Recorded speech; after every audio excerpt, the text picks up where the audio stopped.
ایک وقت تھا مسلمانوں کی بچیوں کا حال یہ تھا کہ ایک کتاب ہے دلائل الخیرات شریف، جو شروع بھی درود سے ہوتی اور ختم بھی درود شریف پہ ہو جاتی، پوری کتاب درود پاک سے بھری ہوئی ہے۔ تو اس کے جو رائٹر ہیں، لکھنے والے، وہ ہیں محمد بن سلیمان الجزولی رحمت اللہ تعالی علیہ، انہوں نے وہ کتاب لکھی۔ ان سے کسی نے پوچھا کہ حضرت یہ آپ کو کتاب لکھنے کا کیسے خیال آیا کہ پوری کتاب ہی درود سے بھر دیا آپ نے؟ تو وہ فرمانے لگے کہ میرے ساتھ ایک واقعہ پیش آیا تھا اور وہیں کھڑے کھڑے میں نے قسم کھائی تھی کہ اب ایسی کتاب لکھوں گا جو ساری درود سے بھری ہوگی۔ تو اس نے پوچھا کہ کیا واقعہ پیش آیا تھا کہ اتنا شوق پیدا ہوا؟ یہ میں بطور خاص اپنی ماؤں بہنوں بیٹیوں کے لیے عرض کر رہا ہوں۔ محمد بن سلیمان کہتے ہیں میں ایک علاقے میں تھا اور میں نے زور یا عصر کی نماز پڑھنی تھی اور وضو بھی کرنا تھا، پانی کی تلاش میں تھا، تو مجھے کافی تلاش کے بعد ایک کنواں نظر آیا۔ تو جب میں کنویں پہ پہنچا تو وہاں ڈول اور رسی نہیں تھی، تو میں پریشان کھڑا تھا کہ پانی بہت گہرا ہے، اب ڈول بھی نہیں رسی بھی نہیں، پانی کیسے نکالوں؟ تو وہ فرماتے ہیں کہ یہ کنواں تھا اور کنویں کے ساتھ جڑواں کسی غریب کا کچا سا گھر تھا، جڑا ہوا تھا گھر، اور اس گھر کی چھت پر نا 7-8 سال کی معصوم بچی بیٹھی تھی، کھیل رہی تھی۔ میں ادھر ادھر دیکھ رہا تھا کہ اب پانی کیسے نکالوں، تو اس بچی نے کھیلنا چھوڑ دیا اور میری طرف دیکھا اور مجھے دیکھ کے کہنے لگی من انتا، آپ کون ہیں؟ میں نے کہا انا محمد بن سلیمان الجزولی، اپنا تعارف کرایا، محمد بن سلیمان ہوں۔ تو بچی کہنے لگی چچا کیوں پریشان کھڑے ہیں؟ تو میں نے کہا کہ بیٹی میں نے وضو کرنا تو ڈول اور رسی نہیں ہے، تو پریشان ہو کہ اب پانی کیسے نکالوں؟ حضرت شیخ فرماتے ہیں کہ اس بچی نے نا میری طرف دیکھا اور ہنس پڑی، اور عربی زبان میں بڑا فصیح جملہ کہا اس نے، پھول جھڑتے تھے اس کے منہ سے۔ بچی پتہ کیا کہنے لگی؟ کہنے لگی انت الذی یثنى علیک الخیر وانت تطہر بما تخرج به الماء من البئر۔ کہنے لگی چچا بڑے افسوس کی بات، بڑے تعجب کی بات، تیری ولایت کے ڈنکے بستیوں میں بج رہے ہیں اور کنویں سے پانی بھی نہیں نکلتا آپ سے، نام سے پورا مصر گونج رہا ہے اور کنویں سے پانی بھی نہیں نکلتا۔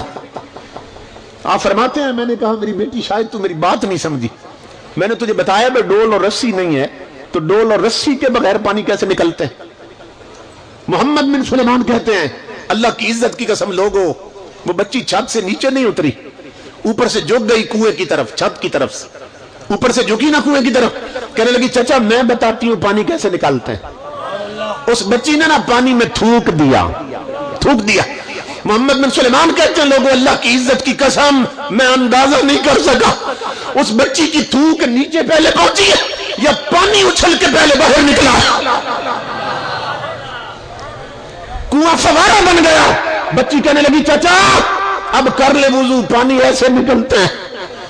محمد بن سلیمان کہتے ہیں مجھے تو وضو بھول گیا، میں نے یوں ہاتھ باندھے، میں نے کہا میری بیٹی اب میں وضو بعد میں کروں گا، اقسمک باللہ بما نلت هذه المنزلہ، میں تجھے رب کی قسم دیتا ہوں پہلے یہ بتا کہ اس چھوٹی عمر میں اتنے اونچے رتبے کیسے پا لیے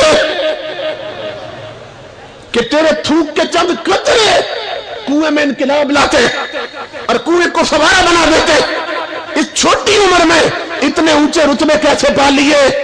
تو بچی ہنس پڑی، کہنے لگی چچا اتنے بڑے عالم ہیں اور یہ بھی نہیں جانتے کہ یہ رتبے کیسے ملتے ہیں؟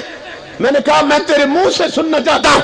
کہنے لگی اگر میرے منہ سے سننا ہے تو چاچا سن، بکثرت الصلاۃ علی النبی صلی اللہ علیہ وسلم، میری چھوٹی عمر نہ دے چاچا، اس چھوٹی عمر میں بھی میں ہر وقت اپنے نبی پہ درود پڑھتی رہتی ہے۔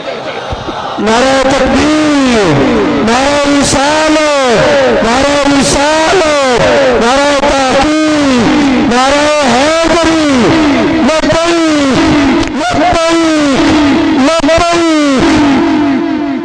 صدیق پکارے یا نبی، صدیق پکارے فاروق پکارے عثمان پکارے، حیدر نے پکارا ہے تیرا نعرہ، ہے میرا نعرہ، ہم سب کا نعرہ، میرا دل پر جانی، کعبے کا کعبہ، میرے دل کی دھڑکن۔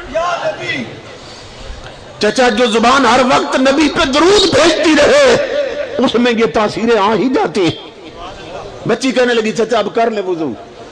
کہتے ہیں میں وضو کے لیے جھکا نا تو مجھے بچی نے پھر آواز دی, کہنے لگی چچا جانتے ہیں وہ کون ہے دن پر درود پڑھ کے یہ رتبے ملتے ہیں؟